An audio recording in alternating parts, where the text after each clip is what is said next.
VikesNow. I am Dustin Baker. We are here on the Sunday edition after the first preseason game where the Vikings were victorious 20-10 over the Houston Texans. Off the schneid, another preseason win, got a little streak going. But one of the awful things that happened during the preseason game, there were two. Rondale Moore was injured. Knee injury is called significant. It was his first game, his first play after a season-ending injury last year, and it sounds like he's going to be on the shelf this year and maybe his whole career after back-to-back season-ending knee injuries. I don't know if the dude will be back, hopefully for his sake that he is. So I want to launch into WR wide receiver options for the Vikings after this. As if you've been watching the show over the past week, you also know about my book up here on the screen. I'm going to promote that before we jump into these wide receiver options. I wrote the motor route last year, and through trying to figure out how to get a book published when you're a first timer like me, I ended up self-publishing on Amazon. And I want you guys and gals to go read it. It's especially for those who enjoy either suspense, mystery, psychological fiction, kind of a thriller, that type of genre. It's basically a one-night story about a dude who goes through a lot of weird shit while delivering newspapers in rural South Dakota. I think you will enjoy it, so I want you to go to Amazon and buy the book. You can just type in my name and the book title, The Motor Out, into Google or into Amazon, and it should take you right there. So go read my book, then give me some feedback, helpful hints. Let me know what you think. We'll go from there. But let's talk about these Vikings and the wide receiver situation. So there are four methods. If they're ultimately going to choose one of these four methods to navigate Rondale Moore's injury, in addition to Jordan Addison being suspended no matter what for the first 3 games of the season. So the first option is pretty self-evident. It is promoting from within. That is, they've observed that Rondale Moore is hurt, and they're like, you know what? We have depth for this. That would involve this season, especially in the first 3 weeks without Addison, hoping that Ty Felton is ready for the bright lights of the NFL a lot sooner, because right now he's listed around WR5 before Rondale Moore's injury. And he had a couple catches yesterday in the preseason. Maybe his quiet training camp is in the past. It could be a more pronounced role for Ty Felton. Lucky Jackson has already been lifted up on the depth chart to WR4. So almost by default, now he is vital if we assume he's going to make the 53-man roster, which he should. So you're looking at a more healthy dose of Ty Felton.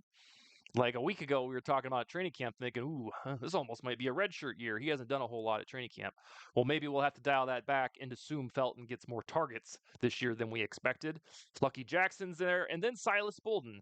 He might have made the roster yesterday. Very bittersweet serendipity because Rondale Moore got hurt. Why? The Vikings need a punt returner. Silas Bolden did that at Texas and at Oregon State, I believe. He's 5'8", 160 pounds. He returned a couple punts. Looks like he had the juice for that. Notoriously dropped one pass. Was it from Max Brosmer, from quarterback from the Gophers?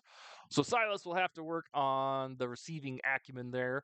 But then there's also guys like Deshaun Jones on the depth chart who looked decent the first week of camp. And then Miles Price, who some folks are high on, thinking, you know what, maybe he could do something. But from within, I don't know if this is the most logical spot. I'm guessing the Vikings ultimately signed somebody because they hadn't planned for Rondale Moore to be hurt. But promoting from within would be either a direct promotion from a guy who wouldn't have made the 53-man roster, like Deshaun Jones, Silas Bolden, Miles Price, or simply elevating the roles for Lucky Jackson, Ty Felton, and we already know that Jalen Naylor is the WR3. So that is the promote from within option, certainly reasonable. The next options. That's number one. Number two category here is current free agents that the Vikings could sign after breakfast today. And that list includes pretty high-profile names in the grand scheme of the NFL if you watch games every Sunday. Gabe Davis. Big Game Gabe, the guy from the AFC divisional round or AFC championship lore who's caught 4 touchdowns that one time against the Chiefs. He's a free agent. Let's see, where did he go last year? The Jaguars. And they didn't want him back, so they cut him. He is probably the best, the most prudent free agent available the Vikings could sign today. There are other names like Nelson Aguilar, who is, a pretty good WR3, WR4. Nobody has signed him in 4.5 months of free agency. Actually, it's 5 months of free agency now today on the nose, now that I look at it. Odell Beckham, that name would electrify fans. He might be washed, but he won a Super Bowl with Kevin O'Connell in 2021, and he would probably know his role by now. I think Odell Beckham is 32. He's not really anymore stylistically like Rondale Moore because, Odell Beckham is old. Rondale Moore is only 25. But if you want somebody who can sell some jerseys, who can really adjust to the offense in a hurry, because he has that tie to Kevin O'Connell, Odell Beckham is a option. Amari Cooper is probably the most productive of the current free agents. If they signed Amari Cooper, that guy, if he's given the targets, can probably get you 800, 900 yards in a season at this juncture in his career. I don't know if the Vikings have that many targets for him, but the biggest name on the market the Vikings could sign today or tomorrow would be Amari Cooper. Just no team has signed him yet, which makes me wonder, what's going on. Tyler Boyd might be the most logical because of his consistency with the Bengals all those years, like a decade. Just a perfect WR3. And he could do the trick if you needed to sign him. I think he's good for about 600, 700 yards per season, like a kind of a juiced up KJ Osborne role in Viking speak. And then maybe the most likely option out of everything you're going to see on this show, Brandon Powell. Why not just re-sign that bastard and call it good? He was a Viking in 2023 and 2024. He's a dependable punt returner. He's not going to do much on Sundays catching the ball. He can. You remember the Josh Dobbs games against the Falcons when he caught the game winner? But last year on this show, we debated whether or not he'd be the WR3. And Jalen Naylor ended up winning that job pretty handily. And then Powell was an afterthought in the offense. But if you wanted a safe replacement for Rondale Moore, just sign Brandon Powell. We know he can return punts. He's probably chomping at the bit to be more involved in an offense. I would place my wagers on Brandon Powell being the solution if the Vikings sign anybody. So current free agents. We're going to get to the ones on the post cut down market here in a minute. Gabe Davis, Nelson Agholor, Odell Beckham, Amari Cooper, Tyler Boyd, and Brandon Powell. Those are some pretty decent options. At August 10th on the calendar, it's not a bunch of morons that you've never heard of. So this doesn't have to be a doomsday thing. All right, this one of the most intriguing sections, there are two more, is in 16 days, over 1,200 NFL players will be cut. A fraction of them will go to practice squads, and the rest will just be hunting for jobs. So in my estimation, when you go through and you carve up all teams' depth charts right now, every team has released a preseason unofficial depth chart. These players could be cut in about 2 weeks, and if the Vikings just be patient, bide their time, the next 12 dudes that I'm about to rattle off can probably get got from the post-roster shave-down market. All right, DJ Chark, veteran. Vikings have been linked to him just in the shadows of, hey, the Vikings should go sign this guy for like 3 off seasons because he's always a free agent. He had a stud year, 7 years ago? Fantasy football managers will remember. So DJ Chark, KJ Osborne is probably going to get cut from Washington Commanders. He, like Odell Beckham, would know the Vikings offense like the back of his hand. Not very dynamic, but clutch at times. You remember KJ Osborne. KJ Hamler will probably be cut as well. I think is he on the Bills roster? I should have jotted that down. But KJ Hamler is on some team's roster, and he's probably not going to make it to the regular season. Sky Moore, formerly of Kansas City Chiefs lore. Javon Baker on the Patriots.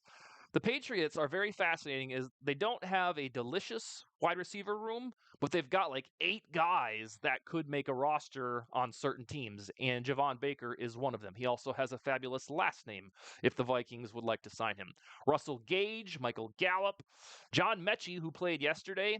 The Texans may not be able to keep Mechie unless they keep like 6 or 7 wideouts on the 53-man, which is pretty rare. Tristan Jackson probably won't make the cut for the Cardinals. He has been attached to the Vikings orbit since like 2021. They finally cut him loose last year. Maybe he could be a solution, but I'm bringing him up because of the familiarity with Kevin O'Connell and whatnot. Kendrick Bourne is on the roster bubble of the Patriots. He might make that roster, but if he does not, he would be a productive option on the post-cut-down market. Mecole Hardman, some folks are probably pretty low on him because he's a bust. Laviska Shenault is on the Bills roster, and I don't know if they have room for him. And then Donovan Peoples-Jones could be another player that will be available in 2 weeks. So DJ Chark, KJ Osborne, KJ Hamler, Sky Moore, Javon Baker, Russell Gage, Michael Gallup, John Mechie III, Tristan Jackson, Kendrick Bourne, Mecole Hardman, Laviska Shenault, and Donovan Peoples-Jones are guys that I think will be available after roster trim downs by all 32 NFL teams. That is the aftermarket. And the Vikings have shown that they don't mind waiting around, being patient, and then going to pluck a guy from that. And then he would have about 2 weeks to study and get ready for week one and beyond. But this is a significantly different conversation about wide receiver than we were having as soon as Jordan Addison got announced that the suspension was a formality, it's going to be 3 games, there was a lot of ruckus on social media, Twitter especially, where people were like, well, we need a wide receiver now. And I was hesitant because I was like, these bitches have known that Jordan Addison's going to be suspended. Like, I don't know that they need to panic and go make some big trade. But now that Rondale Moore is out, he was on the roster bubble as is, might have been safe because of the punt returning responsibilities. A wide receiver, an additional one, I think has been bumped up the list. All right, then the final option would be trades. This is the most inexact science of all options on the show because it's kind of just a crapshoot guessing who the Vikings might target via trade. Curtis Samuel on the Bills roster might fit that Rondale Moore role. You could probably send a 6th-rounder or something to Buffalo for him. Adam Thielen, we'd be remiss if we didn't mention him on this show. Thielen is going to be 35 like in a week or so. Suddenly, the Panthers have a pretty crowded wide receiver room. Jalen Coker looked good in the preseason. Teteroa McMillan is going to be their WR1. Xavier Leggetti when he's not getting into fights in the preseason. And there is a storybook world where Adam Thielen is told, like, you're not going to make this roster. Or even if we bleed into the regular season and the Panthers are like 2-3, 2-5, trade deadlines, November, blah, blah, blah. Send Thielen home so he can retire with the Vikings. There is a world for that. I just don't know if the Panthers want to get rid of Thielen yet because it's not like he is some schmuck that gets 200 receiving yards per year. When Thielen plays, he's productive and has been in Carolina when he's not injured. So Adam Thielen has to be on this list. Trey Palmer is suddenly expendable, in my opinion, for the Buccaneers because of the draft pick of Emeka Egbuka. So Trey Palmer is somebody who would really kind of fit that Rondale Moore role, like a shifty wide receiver with speed. I would normally put Romeo Doubs on here because the Packers have a crowded wide receiver room, but it's very unlikely that the Vikings do business with the Packers in any type of trade if it's not Kwesi Adofo-Mensah's first draft. Other teams can probably get Romeo Doubs. And then we mentioned how deep, I put that in quotes because it's not really good, but there are a lot of dudes for the Patriots. Anybody of Keyshawn Butte, I don't know if his last name is Butte or Butt, but him, Jalen Polk, Javon Baker, and Kendrick Bourne, those players on the Patriots roster, I don't know, in addition to Stephon Diggs, which ones are going to make the cut. But one of them can probably be obtained via trade because they have Kyle Williams now. He's going to make the roster. So a Patriots wide receiver via trade or post-cutdown market makes a lot of sense. Those are all the options now that Rondale Moore is likely going to be on the shelf for at least another year. I think the most likely is just sign Brandon Powell and call it good. I think if it were up to me, I kind of like the Odell Beckham angle. He's not Odell Beckham from 5 years ago when he would demand an WR1 workload. But I like the tie to Kevin O'Connell.